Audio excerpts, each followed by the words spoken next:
আরে জানটা যখন দেহের মধ্যে থেকে বাইর হয় দেখবেন পার বল কমে যাবে। ফেরেশতা এসে বলবে পা যিনি চালাইছিল উনি বলবে, ওই ফেরেশতা বলে মানব আর এই পা দিয়ে চলতে পারবে না, আজ থেকে সারা বিশ্ব সারা জাহান ঘুরে আইলাম, চলার শক্তি বন্ধ, পার চলে না। হাত বলে মানুষটি এই হাত দিয়ে চলাফেরা করতাম, আজ থেকে হাত আর নাড়াইতে পারবো না। চোখ বলে আর জীবনে দেখতে পারবো না। এ মুসলমান মুখ বলে আর কথা বলতে পারবো না, কান বলে আর শুনতে পারবো না। পিপাসায় কাতর হয়ে গেলে জীবী মুসলমান ফেরেশতারা বলে তো মানো ও মুসলমান মতিয়ার মাস্টার সাহেব, সারা বিশ্ব ঘুরে আইলা, কোথাও তোমার জন্য পানি একটু পাইলাম না। খাদ্যর ফেরেশতাকে বলে তোমার জন্য খাদ্য পাইলাম না। পানির ফেরেশতাকে বলে পানি পাইলাম না। এ মুসলমান, আজরাইল যখন আসবে একে একে সবাই বিদায় হয়ে যাবে, কিন্তু জানটা যখন এই বুকের মধ্যে থাকবে দরফর দরফর করবে। কিন্তু আলকামার এইরকম অবস্থা হয়, সমস্ত অঙ্গ প্রত্যঙ্গ সব মুসলমান সবকিছু অবশ্য হয়ে গেছে, মৃত্যু যন্ত্রণায় বড় বড় হাই ছাড়তেছে, বড় বড় হাই ছাড়ে। সাহাবীরা বলে হুজুর আমরা দোয়া করেছি, দোয়া কবুল হয় নাই, মরণ হয় নাই, মৃত্যু যন্ত্রণাও কমে নাই। রাসূলুল্লাহ বললেন, সঙ্গে সঙ্গে নবীজি দুটি হাত উঠায় দিছে, আল্লাহ ও পরওয়ারদিগার আলম, এ আমার রব্বে কারীম, আমার আলকামার মৃত্যু যন্ত্রণা সহজ করে দাও, আর ইমানি হালাতে যেন মরণ হয়, সেজন্য কালেমা নসিব হয়ে যায়। রব্বুল আলামিন বলে জিবরিল আমিন তাড়াতাড়ি যাও, দেরি করো না। জিবরিল দৌড়া যাও, আর একটা মিনিট দেরি করো না, আমার হাবিব রে যে বলো সেজন্য হাতটা নামায় নাই, আজকে তার দোয়া কবুল করা সম্ভব না। হযরতে ফারুক বাবার পায়ের মধ্যে পড়ে কান্দে রে, কই মা গো তুমি বলেছিলে বাবা বুঝি নাই রে, এই দুনিয়ার মধ্যে নাই। বলে বাবা, ও বাবা রাবেয়া, বাবা শোনো, তোমার আব্বা একদিন নয় দুদিন নয়, আর 27টা বছর আমার একা করে গেছিল, 27টা বছর পরে ফিরে আসছে। যার গায়ে তুমি হাত দিছো উনি তোমার বাবা গো। রাবেয়া মাফ চাইলেন, বাবা কি করলেন, হাত ধরে সান্ত্বনা দিলেন, আয় বাবা আমার বুকে ডাকতে বলে বিবি রে, আমার কলিজার টুকরা সন্তান কত বড় হয়ে গেছে। স্বামী স্ত্রী 27 বছর পরে গল্প হয়, ঘরের মধ্যে গল্প করতে করতে ফজরের আজান পড়ে গেল। আজান পড়ে গেছে, সালাতু খায়রুম মিনান নাওম, নামাজে এদিকে রাবেয়া আগেই মসজিদে চলে গেছে।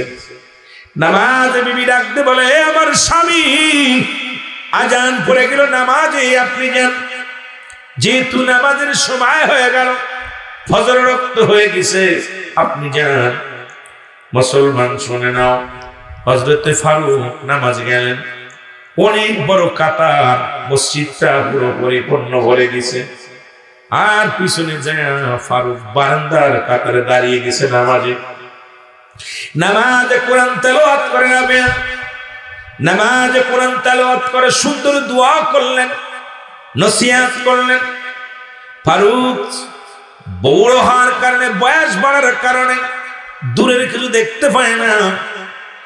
মুসল্লিদের ডাকতে বলে, বাবা ও বাবারা শোনো, এই যে ইমাম সাহেব, এত যোগ্য ইমাম সাহেব, এত সুন্দর কোরআন তেলাওয়াত করলো, এত সুন্দর ওয়াজ নসিহত করলো, আরে কই গো বাবা? বলেন আপনি কি নতুন আইছেন? বলে হ্যাঁ বাবা আমি নতুন, তোমাদের মসজিদে আমি নামাজ আদায় করতেছি। বলে আপনি চেনেন না আমাদের হুজুরকে? আপনি চেনেন না? উনি হলো ইমাম মালিকের উস্তাদ। জোরে জোরে চিল্লায় বলা যাবে না মারহাবা। ইমাম মালিকের উস্তাদ, ওনার নাম হলো রাবেয়া। মারহাবা বলো। ওনার নাম হলো রাবেয়া।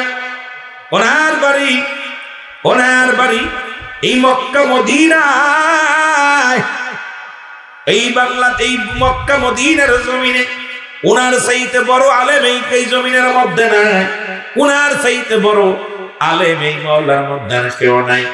ওনার ছাত্র হলো ইমাম মালিক। রাবিয়ার কথা শুনিয়া হযরত ফারুক দু চোখ বেয়ে জর জর করে পানি ছেড়ে দিলেন। ও মুসলমান শুনে নাও, আল্লাহ তুমি আমার কলিজার টুকরা সন্তানকে এত বড় আলেম বানাইছো, যিনি ইমাম মালিকের উস্তাদ, যার ইমাম মালিকের উস্তাদ, যিনি আমার কলিজার টুকরা সন্তান। চোখের পানিগুলো ছেড়ে ছেড়ে কাঁদতে লাগলেন। মুসল্লিরা কও ভাই আপনি কাঁদেন কেন? বলে কাঁদছি এই কারণে। কেন কাঁদছি তোমাদের আমি জবাব দিতে পারবো না। আরে আমার বিবি, আরে দুনিয়ার মধ্যে গো যুবক বন্ধুরা শোনো, আমার বিবি আমার অবর্তমানে পৃথিবীর মধ্যে আমার কলিজার টুকরা সন্তানকে এত বড় আলেম বানাইছে। আমি এত বড় আলেমের বাবা। আজকে আনন্দের শ্বশ্রু আমার চোখ বেয়ে বেয়ে পড়ে। একদমই বাড়ি চলে গেলেন। ডাক দে বিবিরে, ডাক দে কয় বিবিরে, ও বিবি, বিবি ডাক দে কয় স্বামী আপনি 40টা দিনার 40টা মোহর আমারে দিয়েছিলেন গো, এই 40টা মোহর আমি কোন পথে ব্যয় করেছি শোনেন। ডাক দে মুসলমান হযরতে ফারুক ডাক দে কয় বিবি রে, আমার আর জানা লাগবে না, শোনা লাগবে না রে বিবি। ও বিবি, তুমি আমার কলিজার টুকরা সন্তান, এই পৃথিবীর মধ্যে জগৎ বিখ্যাত আলেম বানাইছো। এই পৃথিবীতে আমি সম্মানী, পরপারও আমি সম্মানী, কারণ এই পৃথিবীর বুকে ইমাম মালিকের উস্তাদ আমার রাবেয়া। ডাক দে বিবি বলে স্বামী রে, যখন আমি নসিহত করে গিয়েছিলাম, আমার স্বামী আপনি যখন আমার 2 মাসের গর্ভে সন্তান থেকে যখন বিদায় নিয়েছিলেন, আপনি বলেছিলেন যদি কন্যা সন্তান হয় তাকে যেন ইসলামের বিধান নিয়ম শিখায়া, তাকে যেন একজন আল্লাহর সঙ্গে বিবাহ দিই, একজন নামাজীর সঙ্গে বিবাহ দিই, আর যদি ছেলে হয় তাকে যেন জগৎ বিখ্যাত আলেম বানায়। ও আমার স্বামী, আপনারা বর্তমানে আমি আমার রাবেয়ারে আমি এই পৃথিবীর মধ্যে আলেম বানাইছি, পৃথিবীর মধ্যে জগৎ বিখ্যাত আলেম বানাইছি রে মুসলমান। ডাক দে বলে ও আমার স্বামী, ও আমার স্বামী, আমার আলেম বানিয়েছি দুনিয়ার মধ্যে। আর রাবিয়া আর মুসলমান, ওই সন্তান রাবিয়া যাকে দেখলেন উনি আপনার সন্তান, উনি আমার সন্তান। আমার ভাইরা, আমার বন্ধুরা, আমার পৃথিবীর মধ্যে আমি আপনি দুনিয়ার মায়া ছেড়ে চলে যাব, এমন সন্তান যেন রেখে যায়। পিতা মাতার জন্য দোয়া করেন। পৃথিবীর মধ্যে 14টা হক হলো পিতা মাতার। কয়টা হক যারা বলেন? কয়টা? 14টা হক। 7টা হক হলো দুনিয়ার মধ্যে জীবিত থাকতে, 7টা হক হলো ইন্তেকালের পরে। সুতরাং মানুষ যখন মারা যায়, কারণ আমরা তো চিরজীবী নয়, চিরস্থায়ী নয়, কারণ ক্ষণস্থায়ী দুনিয়াটা, যে কোনো মুহূর্তে মারা যেতে পারি। আমার রাসূল বলে গেছেন, আল্লাহর বিধান করে রাসূল বলে গেছেন, মাত্র 14টা হকের মধ্যে 7টা হক, যেটা হলো আব্বা মা যখন মারা যাবে তাদের জন্য মাগফিরাত কামনা করতে হবে। 1 নম্বরে তাদের জন্য মাগফিরাত কামনা করতে হবে। 2 নম্বরে তাদের জন্য সওয়াব পৌঁছাতে হবে। আমরা এমন সন্তান রেখে গেলাম, পাক কালাম ফাতিহা শরীফ জানে না, দুরূদ শরীফ জানে না, সূরা কিরাত জানে না, আমার জন্য কি দোয়া করবে? দুনিয়া থেকে যে সন্তান রেখে গেলেন, সন্তান জুয়া খেলে, সন্তান তাস খেলে, সন্তান দুনিয়ার মধ্যে নাই পথে পা বাড়ায়, সন্তান দুনিয়ার মধ্যে চগলখোর, ঘুষখোর, চগলখোর, জিনাখোর, এই সন্তান দুনিয়ার মধ্যে রেখে আপনি দুনিয়া থেকে বিদায় হয়ে গেলেন। এই সন্তানের কারণেই আপনি জাহান্নামী হয়ে যাবেন। আমার বাবারা, আমার 2 নম্বর হলো তাদের জন্য সওয়াব রেসানি করা। আমাদের দেশে কয়টা সন্তান সওয়াব রেসানি করতে পারে? যদিও দাঁড়ায় বাবার কবরের পাশে।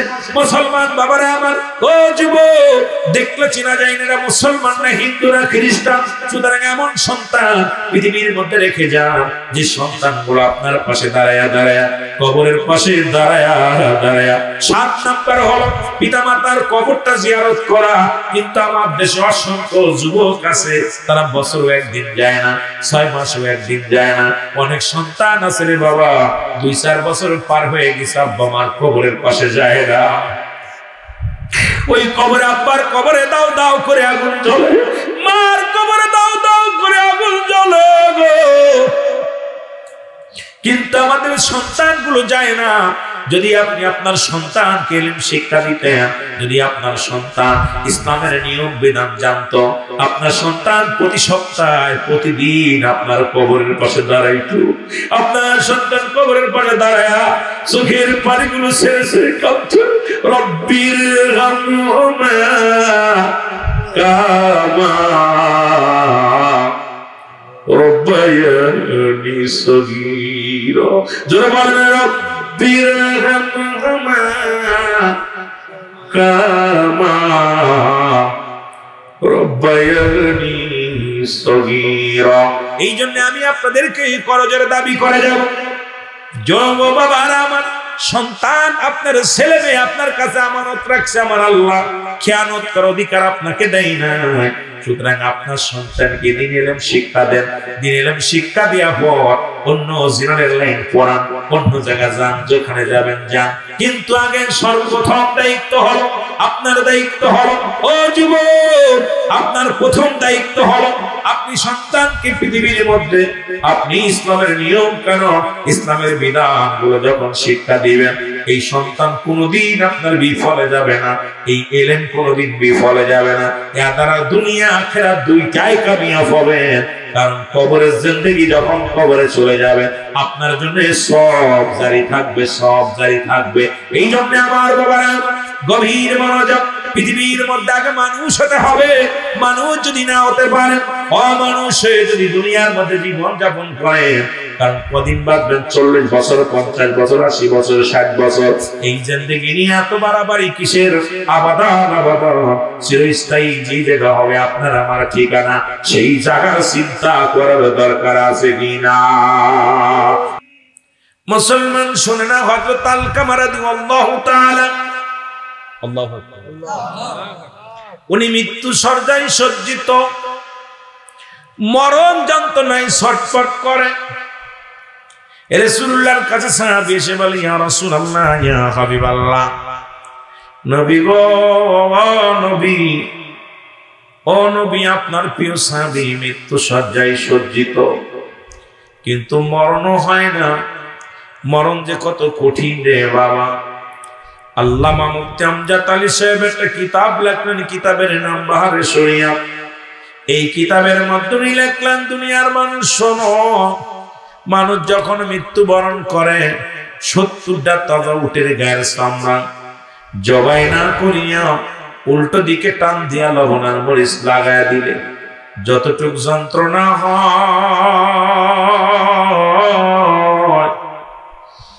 এর চাইতে 70 গুণ যন্ত্রণা হলো একটা সাধারণ মৃত্যু। এখন আমরা যারা মরণকালে পায়খানা করে দিই, মরণকালে অনেকে প্রসব করে দিই, কত মানুষের দফন করাইলাম রে, কত মানুষের কাফন পরাইলাম।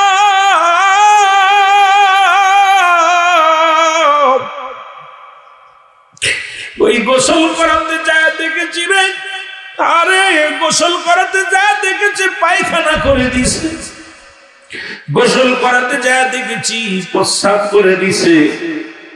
অনেক মানুষ মরণের সময় জিহ্বাটা বড় হয়ে গেছে, চোখ দুটি বড় বড় হয়ে গেছে, একটা অঙ্গ বেঁকা হয়ে গেছে। কত কষ্টের মরণ যন্ত্রণা। এই পৃথিবীর মধ্যে 3টা বিপদ। নাম্বার 1 হলো মানুষের মরণ, 2 নাম্বার বিপদ হলো কবর, 3 নাম্বার বিপদ হলো কিয়ামতের ময়দান। এই দুনিয়ার মধ্যে থাকা সম্ভব নয়। ইচ্ছা মতো চলো, ইচ্ছা মতো ঘর, ইচ্ছা মতো খাও রে মানুষ, কিন্তু যে কোনো মুহূর্তে তোমার মৃত্যু এসে যেতে পারে। আমার দয়াল মুর্শিদের কথা বারবার মনে পড়ে যায়। দয়াল মুর্শিদ বলতেন, বাবা, যে পরবর্তী সময় আপনার কি নিয়ামত বয়ে আনতেছে আপনি নিজেও জানেন না। বসে আছেন এখানে, রাস্তায় বাইরে হয়েছেন, লাশ হয়ে গেছেন বাবা। এই জন্য যে কোনো মুহূর্তে আপনার বিপদ আসতে পারে। সদা সর্বদাই মাওলার জিকির করবেন, জোরে জোরে চিল্লায় বলা যাবেন আল্লাহু আকবার। সুতরাং মা জননীর মনে কষ্ট আছে রে,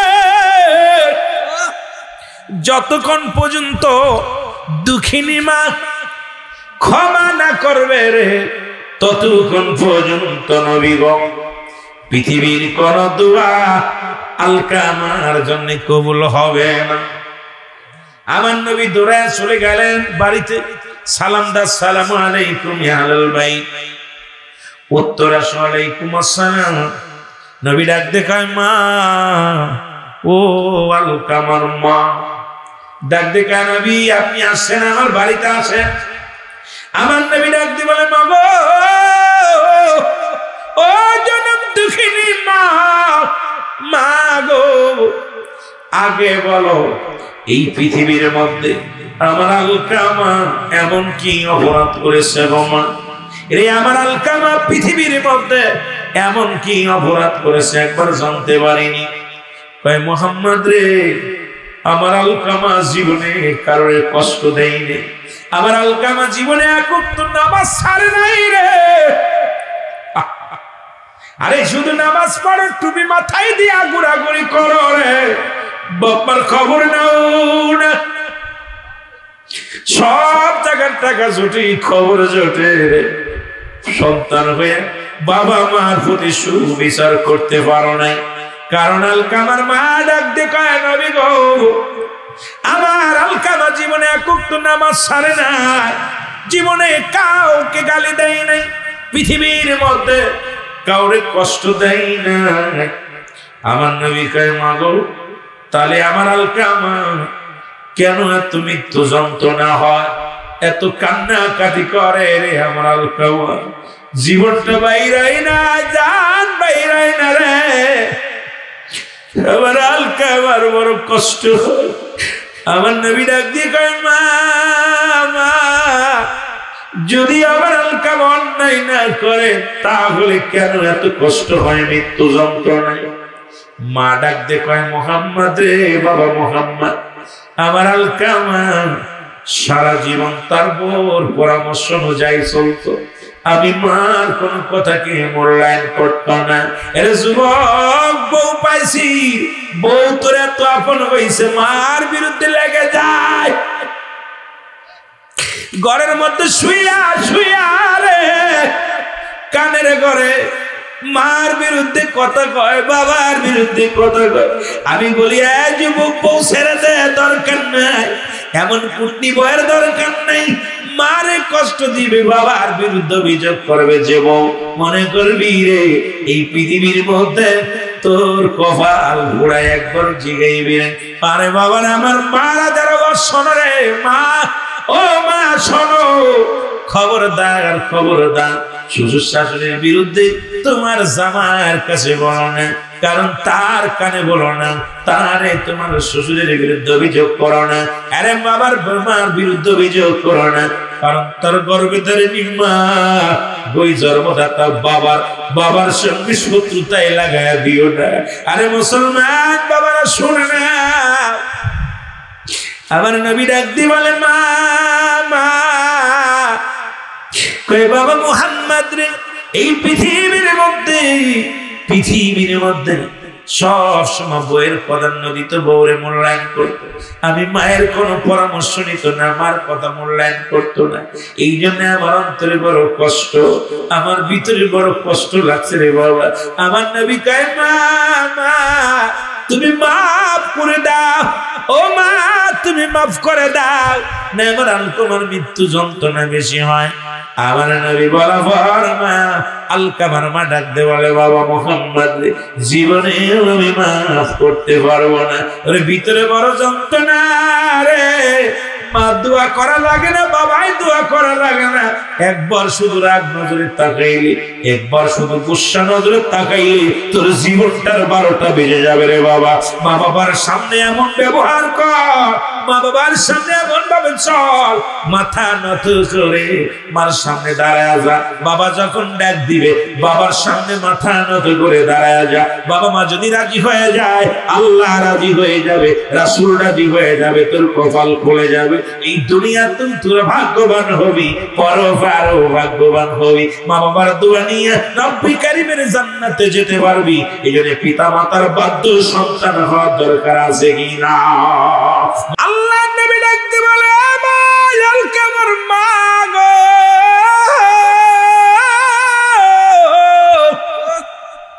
জনম দুঃখিনী মা দাও তুমি মাফ করে দাও রে মা নাই তো আমার আলকামা জাহান্নামে চলে যাবে। আমার আলকামার মৃত্যু বড় কষ্ট। আমার জনম দুঃখিনী মা ডাক দেখায় নবী মুহাম্মদ রে, আমার মনে বড় কষ্ট, হৃদয়ে বড় কষ্ট লাগছে রে। আমি মা হইয়া আমি সহ্য করতে পারি নাই, ক্ষমা করবো না। এরে আমার নবী ডাক দেখায়, কোথায় রে আমার সাহাবীরা, দেরি করিস না, খড়ি নিয়ে আগুন নিয়ে, আগুনে নিয়ে সীতা বানানো হলো। নবীকে আগুন ধরাইয়া দাও, ধরাইয়া আমার আলকামার বড়িখানা নিয়ে আসো। এই জিন্দা মানুষটারে আগুনে পুরাইয়া অবশ্য করে দাও, কারণ আমার আলকামা মৃত্যুর পরে তো জাহান্নামে পড়বে রে। আমার আলকামা মৃত্যুর পরে তো জাহান্নামী হয়ে যাবে। সাহাবীরা রে, আয় আয়, দেরি করিস না। সাহাবীরা আলকামার বড়িখানা নিয়ে যখন আগুনের মধ্যে দিবে, জনম দুঃখিনী মা তাকায় দেখে রে, কলিজা টুকরে ধরে আগুনের দিকে নিয়ে যায়। একটা চিৎকার মেরে বলে, আল্লাহর নবী রে, এরে আমি জনম দুঃখিনী মা, আমি জনম দুঃখিনী মা, পৃথিবীর মধ্যে বেঁচে থাকতে রে আমার কলিজার টুকরা সন্তানের আমার সামনে আগুনের মধ্যে পড়াইবি, আমি কেমনে সহ্য করব রে। দুনিয়ায় যত কষ্ট দিয়েছে আমি আমার কলিজার টুকরারে মাফ করে দিছি। জোরে জোরে চিল্লা বলা যাবে না সুবহানাল্লাহ। সঙ্গে সঙ্গে সঙ্গে সঙ্গে আলকামার জবান দিয়ে কালেমা বাইরে গেছে, লা ইলাহা ইল্লাল্লাহু মুহাম্মাদুর রাসূলুল্লাহ। জোরে জোরে চিল্লায় বলেন সাল্লাল্লাহু আলাইহি ওয়াসাল্লাম। মা শুধু বলছে দিলাম, মাফ করে দিছি, জবান দিয়ে কালেমা বাইর হয়েছে। আজকে দেখি যুবক কত সন্তান মাকে হত্যা করে গো, কত সন্তান মা বাবাকে পিটায়া ঘর থেকে বাইর করে দেয়। ও মুসলমান, গাই বান্দার জমিনে দেখলাম সন্তান মাদকের টাকা দিতে পারে নাই বিলে মারে 3 টুকরা করে কেটে মুসলমান ফ্রিজের ভিতরে আটকায় রাখছে। মুসলমান সব প্রতিনিয়ত দেখি রে, বাবার গায়ে হাত তোলে, মায়ের গায়ে হাত তোলে, মাকে কষ্ট দেয়, বাবারে কষ্ট দেয়। আসেন না সমাজের ভাইয়েরা, ওলামায়ে কেরামকে বলবো, সমাজে যারা মাতবার আছেন, সমাজে যারা নেতৃত্ব দিন, আসেন ঐক্যবদ্ধ হয়। এই সমাজের মধ্যে কোন সন্তান যখন মায়ের বিরোধিতা করবে, মাকে কষ্ট দিবে, আমরা ঐক্যবদ্ধ হয়ে এই সন্তানের বিচারের আওতায় আনি। দেখবেন আজকে আমার সমাজে মার ইজ্জত বেড়ে যাবে, বাবার ইজ্জত বেড়ে যাবে। আজকে সব চোখের সামনে গুলো হয় রে, আমরা দেখেও না দেখার ভান করি। সুশীল সমাজ যারা আছে এরাও পদক্ষেপ নেয় না, সাধারণ মানুষের পদক্ষেপ নেয় না, যার কারণে আজকে হাজার হাজার মা, হাজার হাজার বাবার চোখের পানি জমিনের মধ্যে পড়ে। আসেন আমরা সবাই মিলে ঐক্যবদ্ধ হইয়া এর প্রতিঘাত করি, প্রতিরোধ করি। দেখবেন সমাজ বাঁচবে, মা বাবার ইজ্জত বেড়ে যাবে। বাবা মার খাইতে না দিলে সন্তানকে দণ্ডনীয় অপরাধ দিতে হবে। মা বাবার প্রতি খেয়াল না রাখলে সন্তানের কঠিন বিচারের আওতায় আনতে হবে। দেখবেন আমার সমাজের মধ্যে শান্তি আর শান্তি ফিরে আসবে। জোরে বলেন ঠিক কিনা? হযরত ফারুক বিবিকে ডাকতে কয়, বিবি, চোখের পানি ছেড়ে ডাকতে বলে, বিবি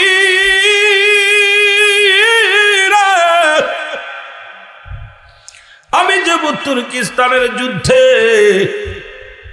হয়তো আর কোনোদিন ফিরে আসবো না। যদি বেঁচে থাকি রে বিবি 4 মাস পরে ফিরে আসবো। কয় মাস? 4 মাস পরে ফিরে আসবো। আর যদি মারা যায় আমার দাবিটা ছেড়ে দিবা। এই 40টা মোহর দিয়ে গেলাম, এই 40টা মোহর দিয়া তুমি জীবন যাপন করবা, পর্দার বিধান মেনে চলবা। এই 40টা মোহর তোমার হাতে দিয়ে বিদায় হয়ে গেলেন।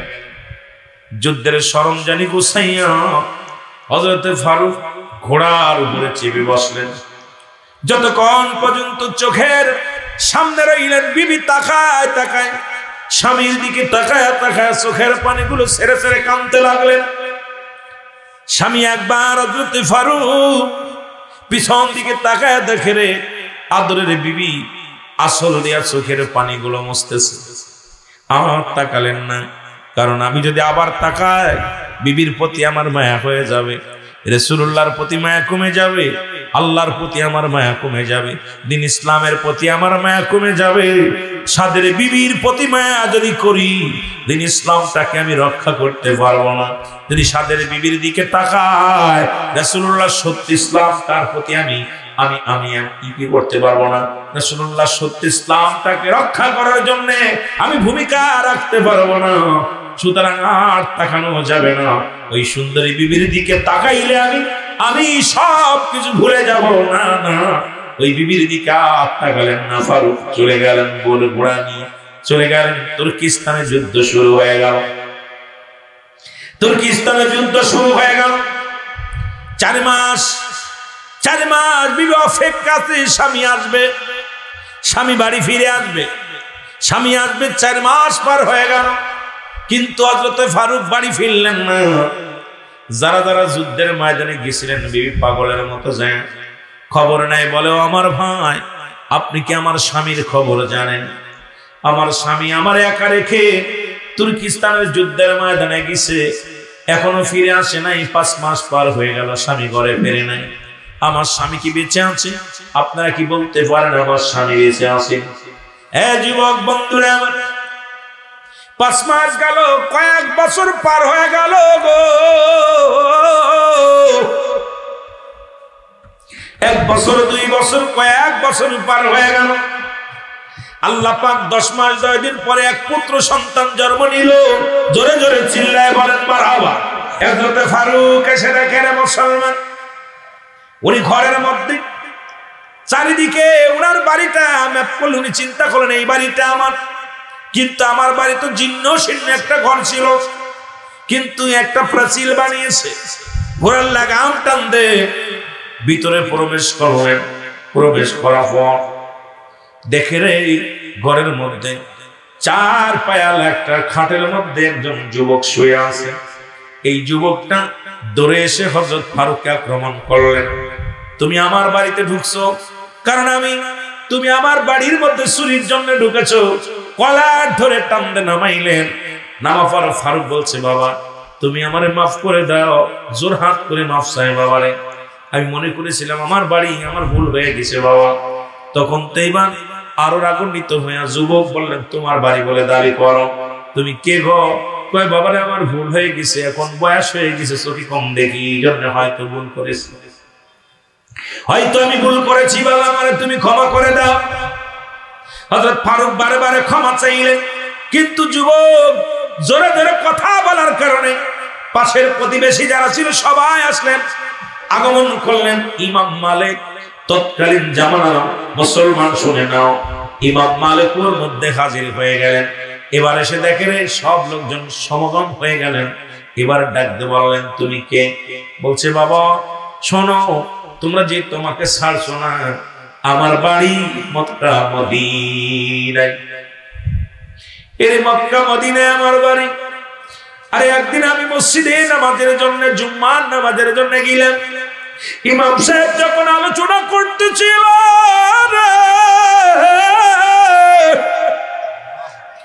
ওই তুর্কিস্তানে মুসলমানদের লাশ ফেলা হয়, তুর্কিস্তানে উম্মতি মুহাম্মাদীকে আক্রমণ করা হয়, তুর্কিস্তানের মুসলমানেরা বড় অসহায়। এই খবর আমি শুনিয়া বাড়ি আসি রে বাবা। আমার নাম হযরত ফারুক। বাবা এবার আমি আমার এই বাড়িতে ঢুকছি। আমার এখানে আমার বিবি ছিল, আমার 2 মাসের অন্তঃসত্ত্বা বিবি, তাকে আমি এই বাড়ির মধ্যে রেখে গেছিলাম। জানি না আমার ছেলে হয়েছে কি না মেয়ে হয়েছে, জানি না আমার বিবি বেঁচে আছে না মরে গেছে, আমি জানি না। ভুল করে বাবা তোমার বাড়িতে ঢুকেছি। আমি 4 মাসের জন্য গিয়েছিলাম, সেখানে যে শত্রু পক্ষের কাছে ধরা পড়ে যায়, 27টা বছর জেল খাটলাম। 27টা বছর জেল খাটিয়া সারা পাইলাম। সারা পাওয়া পরে আমি চলে আসছি। বাবা আমার ভুল হয়ে গেছে। যখনই কথা বলার সঙ্গে সঙ্গে ভিতর থেকে ফারুকের বিবি যখন নাম শুনেছে, ফারুক বিবি ধরে এসে ডাক দিয়ে সামনে আসিয়া দাঁড়ায়া দেখতে লাগলেন পানের স্বামী 27টা বছর পরে ফিরে আসছে। তাকাইয়া ডাক দিয়ে বলে, রাবেয়া রে, ফারুকের যে ছেলে ওই বাড়িতে যুবক ছিল, নাম হলো তার রাবেয়া। ডাক দিয়ে বলে, রাবেয়া রে, কলার ছেড়ে দাও, তার হাত ছেড়ে দাও। বলে, মা তুমি তো কোনো বেগানা পুরুষের সামনে আসো না, জীবনে কোনোদিন কোন পুরুষের মুখ দেখো না, আজকে তুমি এই সোলটাকে বাঁচানোর জন্য তুমি কেন ঘর থেকে বাইরে আসবে? ডাক দেখায়, বাবা রাবেয়া রে, ও বাবা রাবেয়া, এই তো তোমার পৃথিবীর মধ্যে তোমাকে বলতাম তোমার বাবার জন্য, আর 27টা বছর আমি পার করে দিলাম। তুমি যার হাত ধরেছো, যার কলার ধরেছো, উনি আর কেউ নয়, উনি তোমার জন্মদাতা পিতা হযরতে ফারুক। জোরে জোরে চিল্লায় বলেন মারহাবা। মা যখন বাবা বলে ডাক বলছে তোমার বাবা, সঙ্গে সঙ্গে রাবেয়া পায়ের মধ্যে পড়ে গেছে। মারহাবা বলেন না। সঙ্গে সঙ্গে রাবেয়া পায়ের মধ্যে পড়ে গেছে। ডাকতে বলে, বাবা, কারণ রাসূল তো শিক্ষা দিয়েছে, পিতা মাতা পৃথিবীর মধ্যে মুসলমান শুনলাম, আজকে সেই পিতা মাতার প্রতি শ্রদ্ধা নাই, পিতা মাতার প্রতি ভক্তি নাই, পিতা মাতার প্রতি মুসলমান, আজকে সে সব কিছু ভুলে গেছি। আমার নবী ডাকতে বলে, সাহাবীরা রে, তোমরা কেউ কি কবুল হজরের সব পাইতে চাও? সাহাবীরা বলে, হুজুর কে বানা চায়? আমার নবী বললেন, তোমাদের বাড়িতে যা দেখবা যাদের পিতা মাতা দুনিয়ার মধ্যে জিন্দা আছে, বাড়িতে সালাম দিবা, আসসালামু আলাইকুম মা, আসসালামু আলাইকুম বাবা। তোমার আমলনামায় একটা কবুল হজরের সব লেখা হয়ে যাবে। জোরে বলেন মারহাবা। আর একটু জোরে বলো মারহাবা। এর মুসলমান আজকে সন্তানের হাতে পিতা লাঞ্ছিত হয় রে, আজকে সন্তানের হাতে মা লাঞ্ছিত হয়, বড্ড কষ্ট লাগে রে যুবক। পিতা মাতার নাফরমানি সন্তান কখনো জান্নাতে যাবে না। আল্লাহু আকবার, আল্লাহু আকবার। আর একটু জোরে বলেন আল্লাহু আকবার। সে যদি বাইতুল মুকাররমের ইমাম হয়, কাবা শরীফের ইমাম হয়, কসম আল্লাহ, এই দুনিয়ার মধ্যে জান্নাত পাওয়া সম্ভব নয় যতক্ষণ পর্যন্ত পিতা মাতার বাধ্য সন্তান না হবে। সে যত বড় বুজুর্গ হোক, যত বড় জান্নাতওয়ালা হোক, যত বড় বন্যওয়ালা হোক না কেন, আল্লাহর কসম করে বলি, পিতা মাতার অসন্তুষ্ট সন্তান কোনদিন জান্নাতে যাবে না। জোরে জোরে চিল্লায়া বলা যাবে না আল্লাহু আকবার। কেবলা জান হুজুর বলেন, আমি দুনিয়ার মধ্যে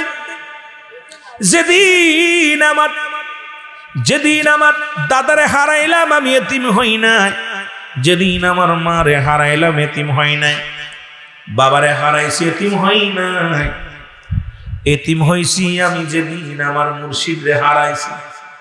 কারণ আমার দুঃখে সুখের কথা যে বুঝতো, যার কদমে যে আমি নালিশ দিতাম, সেই মুর্শিদকে হারায়া আমি বড় এতিম হয়ে গেছি। আমি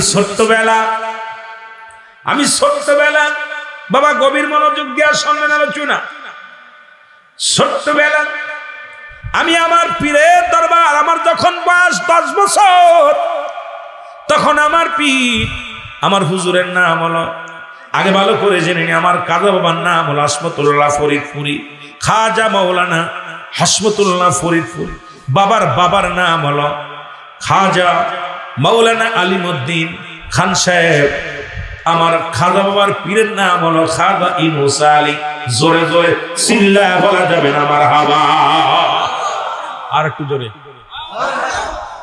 ওরে শেরপুরের নায়া আটশীতে আসিয়া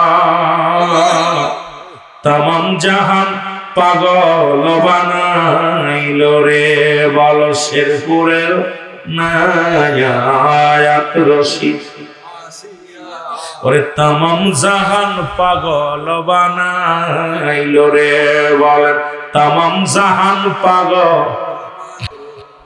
ওরে বাঁশি বাজে আট্রসিতে জাকের বাইবন পাগল হইল রে, ওই বাঁশির সুর শুনিয়া জাকের আশেক পাগল হইল রে।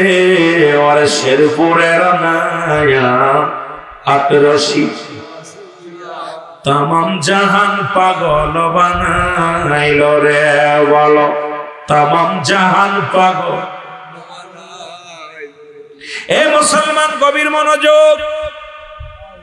হুজুর বলেন 10 বছর বয়স যখন আমার দাদি মারা গেলেন, মুসলমান আমার মা মারা গেলেন, আমার আম্মাজান মারা গেলেন, আমাদের বাড়িতে আসলেন খাজা ইউনুস আলী। এসে আমার বাবা আলিমউদ্দিন খানকে ডাক দিলেন, আমাদের কয় ভাইকে নিয়ে বসলেন।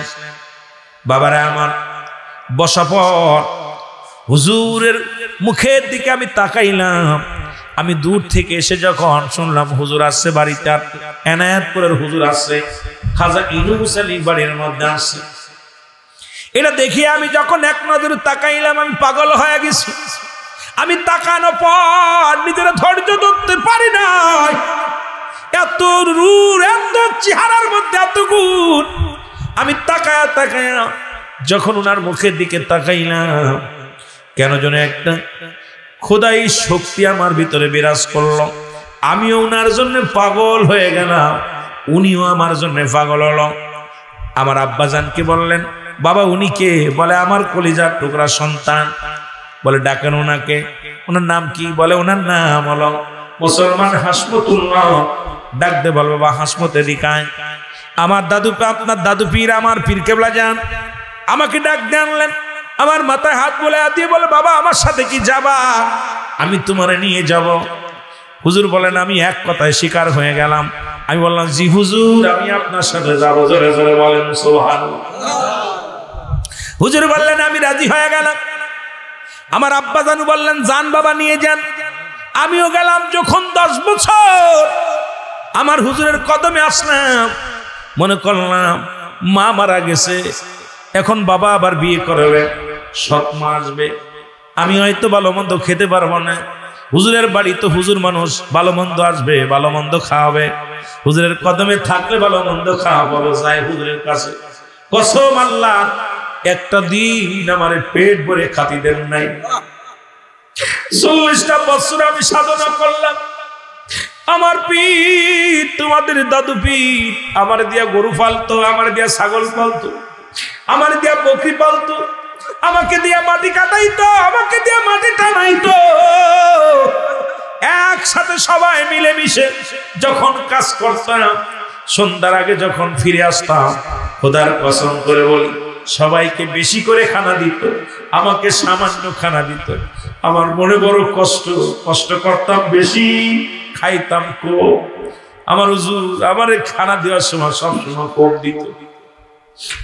আমি চিন্তা করলাম, হুজুর আমারে ডেকে আনছে, আমি মরে যাব, অবস্থায় থাকলে মারা যাব। আমার দেহটা শুকায় গেল, আমি ঠিক মতো খাইতেও পারি না, ভালো মন্দ রানলে আমার কপালে হয় না, সবাইকে ভাগ করে দেয়, আমার একটু সামান্য দেয়। আমি চিন্তা করি এখানে আর থাকা যাবে না, এখানে থাকলে আমি বাঁচবো না।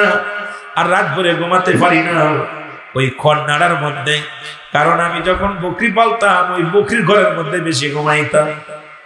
আরামে কেমনে ঘুমাতে এটা আমার ছিল। এখানে ইট মাথার তলে দিয়া আমি ঘুমাইতাম, ঘুমতো না, একটু বিশ্রাম নিতাম। সারা রাত যখন ঘুমের চলে আসতো, হুজুর ডাক দিত, বাবা আসমত ঘুমাইছনি।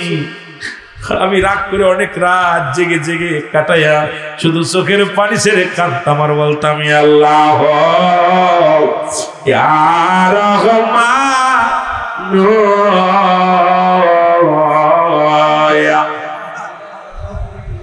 জোরে বলেন আল্লাহ ইয়া রহমান,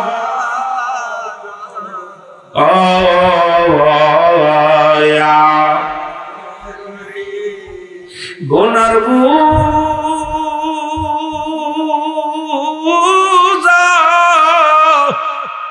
মাথায় লইয়া ডাকতেছি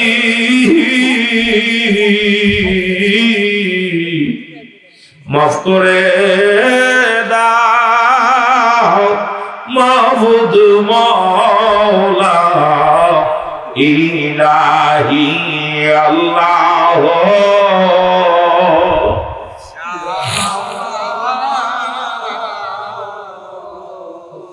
ইয়া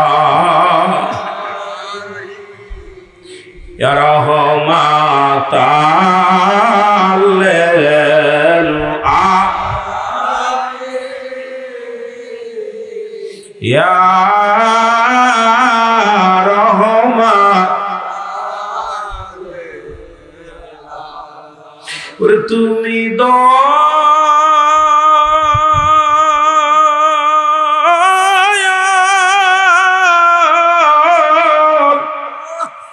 আমরা কাঙ্গাল নবী চিরদিন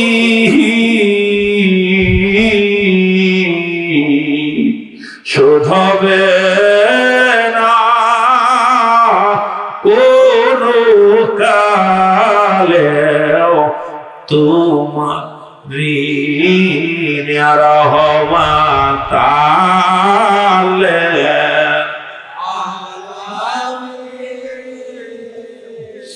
ইয়া রহমাত দয়া কর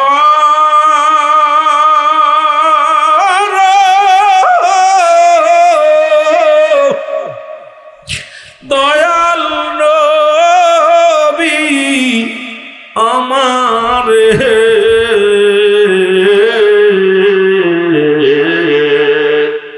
দয়া করো আমার দয়াল বাবার হাতি রে রহমাতাল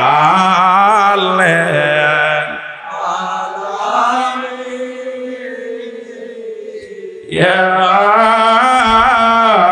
রহমান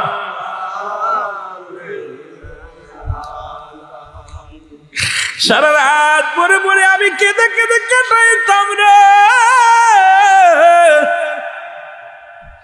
হঠাৎ একদিন হুজুর আমারে বললেন বাবা একটু পিঠ ঘমের চুল আসলামি ওই বকরির গোয়ালের মধ্যে সিম এসে গেল।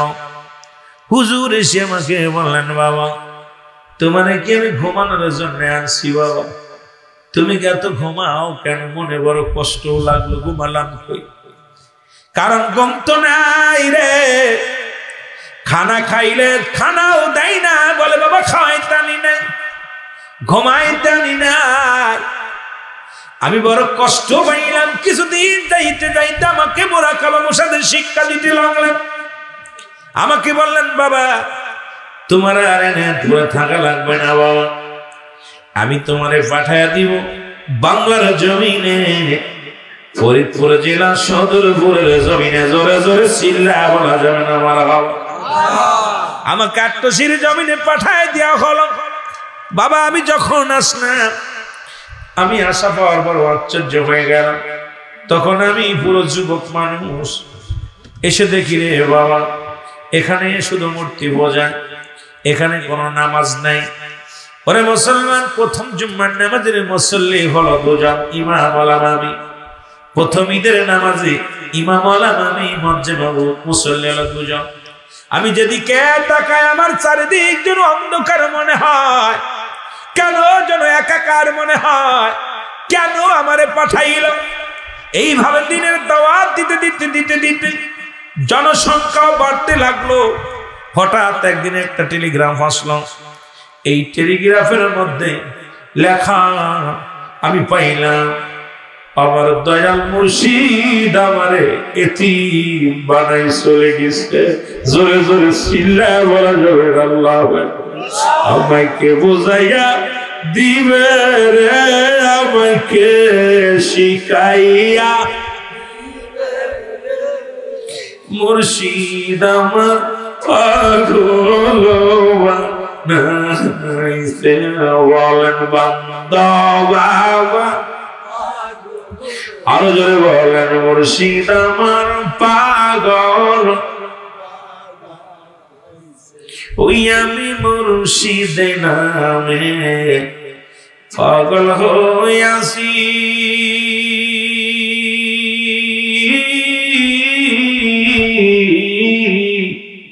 নিন্দুকের কত জ্বালা গায়ে শোয়েছি ওরে যে যা বলে বলুক রে মুর্শিদ আমায় আমি তোমার পাগল হইয়াছি বৈরাছি মুর্শিদ আমার পাগল বানাইছে বলেন বান্দা আমার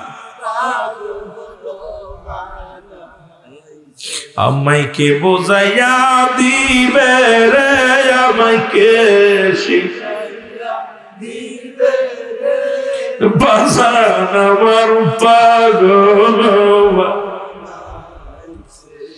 আমি দেখলে বাজারে নূর মাখায় ওই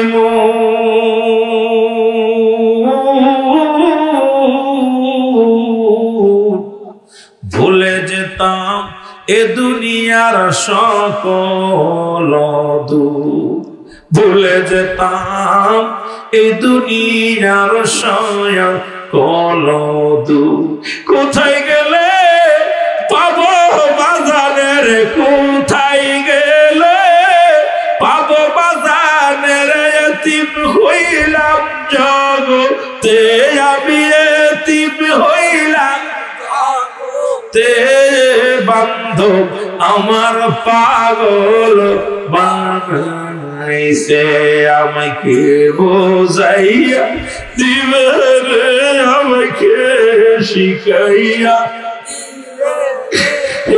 বন্ধু বাবা এতিম বানাইছে আর বাজা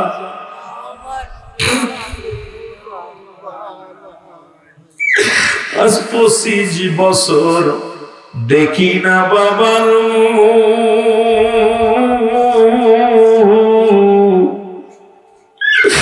ভিতরে জাকের ভাইদের আরে আছে কত দুঃখারে ভিতরেতে জাকের ভাই বোনের আছে রে কত দুঃখ আজ 25 বছর হইয়া গেল বাবা দেখি না আপনার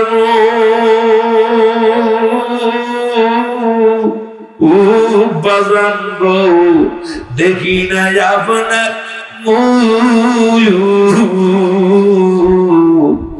হৃদয়তে জাকের ভাই বোনের যত আছে বলবো কারে মনের ব্যথা আমি বলবো কারে মনের ব্যথা বাবু জান নাই এই জগতে আমার বাবু জান জগতে বান্ধব আমার পাগল বানাইছে বলেন বান্ধব আমার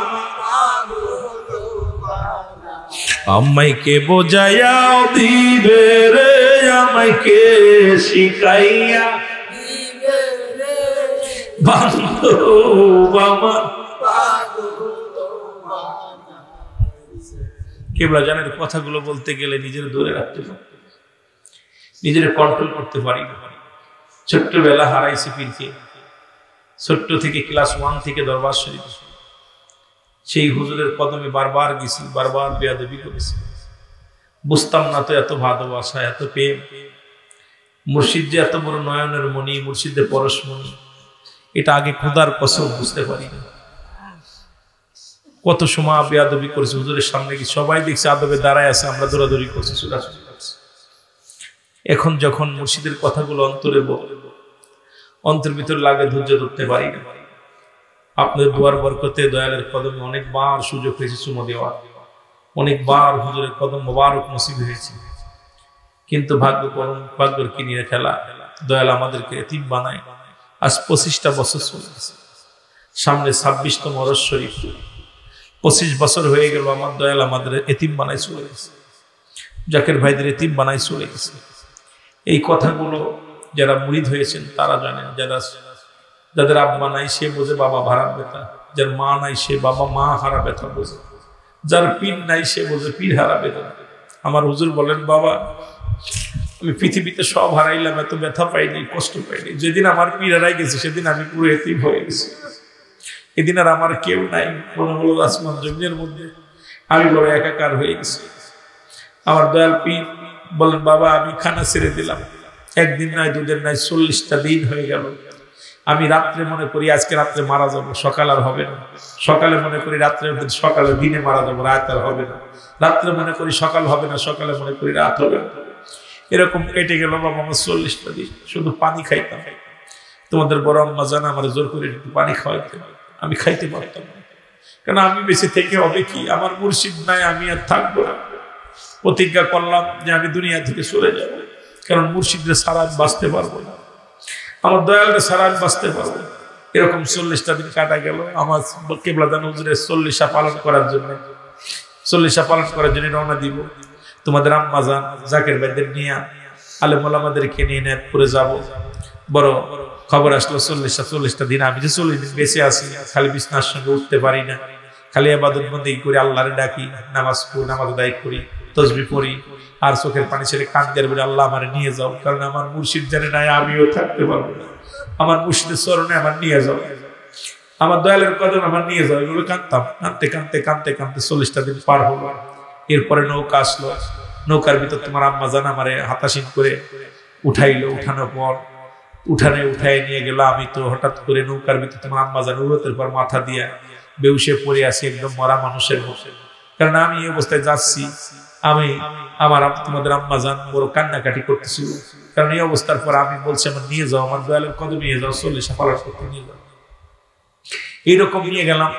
যখন আমি নৌকায় যাচ্ছিলাম, মাছ দরিয়ার মধ্যে গেলাম, হঠাৎ করে দেখি আমার দয়াল মুর্শিদ আমার নৌকার মধ্যে হাজির। আল্লাহু আকবার বলেন। এর মা বাবার কথা মতো যে জন চলে না, বলো মা বাবার কথা।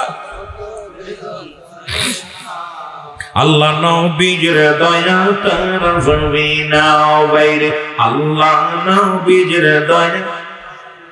আরো জনে বলেন, মা বাবার কথা মতো, ওরে মা বাবার কথা মতো যে জন চলে না, আল্লাহ নবীর দয়া তার জমিনা বাইরে। আল্লাহ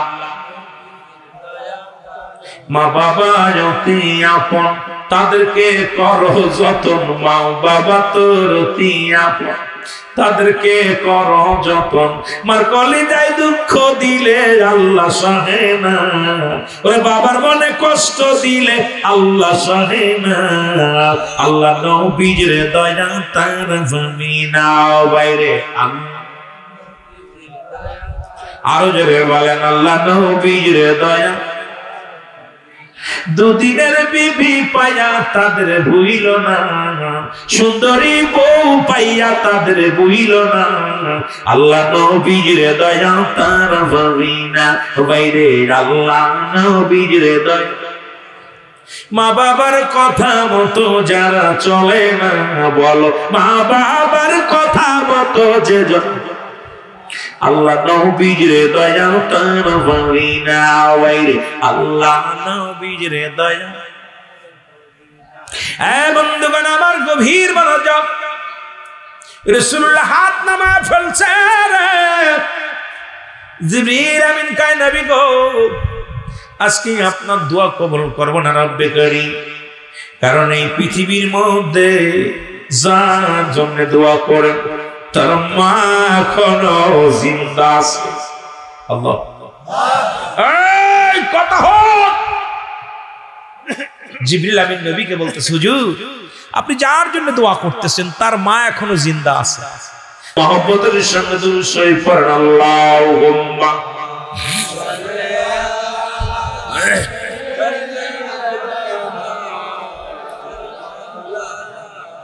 ওয়া আলা আলি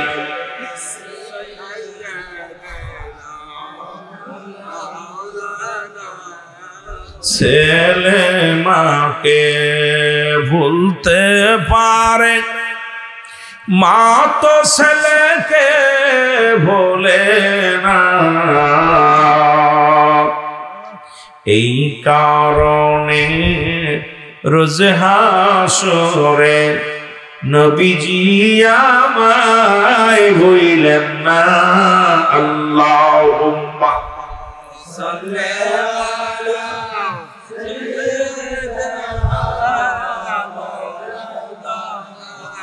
ওয়ালা আলি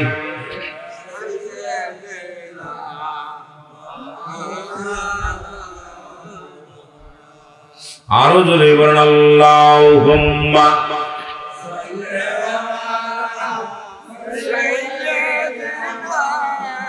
মাওলানা মুহাম্মদ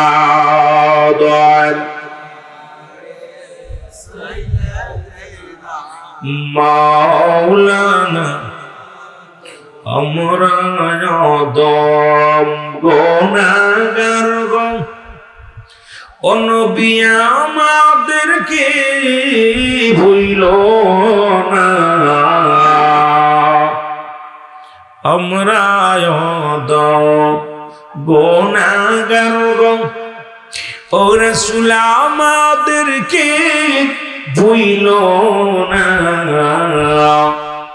আপনি বিনে এই গোলাপের কেউ তো ভালোবাসে না।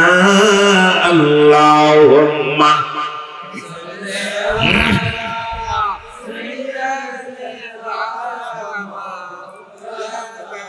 ওয়ালা আলি সাইয়্যিদিনা।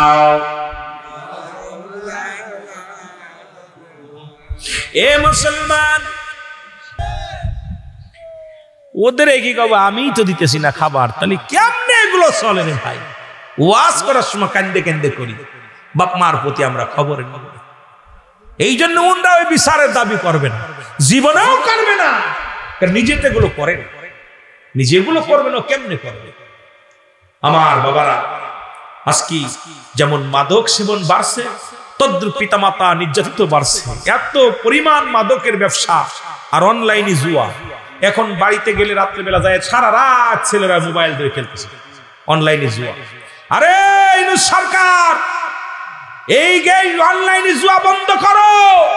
এই জাতিকে বাঁচাইতে হলে আমার বাংলাদেশের এই ঘুষখোর সুদখোর, এই যদি আমার দেশ থেকে এই সমস্ত জাতিকে সরাইতে হবে। আর আমার বাবারা, আমার জাতি নষ্ট হয়ে যাচ্ছে, যুব সমাজ নষ্ট হয়ে যাচ্ছে। আমার যুবকদের হাতে এই যে অনলাইন গেম, অনলাইন জুয়া, এগুলো যদি বন্ধ না হয় আমার যুব সমাজ শেষ। এই অনলাইনে ছোট্ট ছোট্ট মাসুম বাচ্চারা পর্যন্ত জুয়া খেলা শুরু করছে, সারাদিন বইরা লুডু খেলতেছে, জুয়া খেলতেছে। কারণ রাস্তা দিয়ে যখন যায় রাত্রে, আল্লাহর কসম ভয় করে মাঝে মাঝে, ওরা কি ডাকাত না কারা চিন্তা করে বসে 4-5 জন বইয়া বইয়া সারা রাত ভরে অনলাইনে জুয়া খেলতেছে, মোবাইল টিপতেছে, কথা বুঝেনি, গেম গুলো খেলতেছে। আমার যুব সমাজ, আব্বারে, আরে আমার সরকার আজকে কানলে আমার বাপ মা কানবে, আমার ভাই কানবে। সরকার বাহাদুর চেয়ারের পাইছে, যে গদি ছাড়বে না। এর মধ্যে যে কত আরাম, কারণ যে ফেলি আসছে তাদের টাকা আসছে। কিন্তু আমার জাতি, আমার সমাজ নষ্ট হচ্ছে। এই জন্য আমার ভালোটা আমাকে যাচাই করতে হবে। এরিস্টটল, সক্রেটিস এই জন্য বলছে, নো থাইসেলফ, নিজেকে নিজে চিনতে হবে, নিজের নফসকে চিনতে হবে, কলবুস সালিম, আত্মাটাকে প্রসিদ্ধ করতে হবে। আমার যুবক ভাইদের কাছে আমার করজোরে দাবি, ও যুবক, আয় ফিরে আয়, ফিরে আয়, এগুলো বন্ধ কর, মাদক বন্ধ কর, পিতামাতার বাধ্য হ, দুনিয়ার মধ্যে জুয়া নিশা এগুলো বন্ধ কর, সমাজ বাস। সরকার কে কি করলো দেখার বিষয় না, কারণ আমার দেশে আর ভালো মানুষ পাবো না। আমার দেশে যে সরকারি আসুক, আমাদের প্রতি আর নজর থাকবে না তাদের বসলে বসার আগে। কারণ এই যে আজকে কোরআনের ভুল ব্যাখ্যা দিয়ে আমার দেশের নেতারা, আমার দেশের বক্তারা যে ওয়াজ শুরু করছে, যে কথা বোঝেননি, ভোট দিলে জান্নাতে যাবা, এরপরে অমুক জায়গায় যে পূজা রোজা কি কত কথা যে শুরু করছে, এগুলো আমি বলবো না, কারণ অনেকেই কষ্ট পাবেন, এই দলের লোক থাকলে তারা কষ্ট পাবে। তবে একটা কথা আপনাদের অনুরোধ করে বলবো, যখন সময় আছে ফিরে আসেন, ফিরে আসেন। ওরা ক্ষমতার লোভে, চেয়ারের লোভে রাতকে দিন বানাবে, দিনকে রাত বানাবে। আমাদের ক্ষমতার দরকার নাই, পরিবার পরিজন নিয়ে দূরে ডাল ভাত খাই, সঠিক পথে থাকি, অন্যায়কে প্রতিবাদ করি। জোরে বলেন ঠিক কিনা? অন্যায়কে প্রতিবাদ করতে হবে। আপনার মেয়ে ছেলেকে পর্দায় রাখবেন, নিজের বিবিকে পর্দায় রাখবেন, 5 ওয়াক্ত সালাত আদায় করবেন, তরিকাতে ওজিফা পালন করবেন, দেখবেন শান্তি ফিরে আসবে। জোরে বলেন ঠিক কিনা? আর জোরে বলেন ঠিক কিনা? বিশ্ব জাকের মঞ্জিলে আমার দয়াল পীর দস্তগীর খাজা বাবার মুরিদ যারা আত্মশী গেছেন, একটু হাত তুলেন দেখি। মারহাবা সবাই, অনেকেই আমিন। হাত নামান, হাত নামান। দয়াল মুর্শিদ কেবলা যান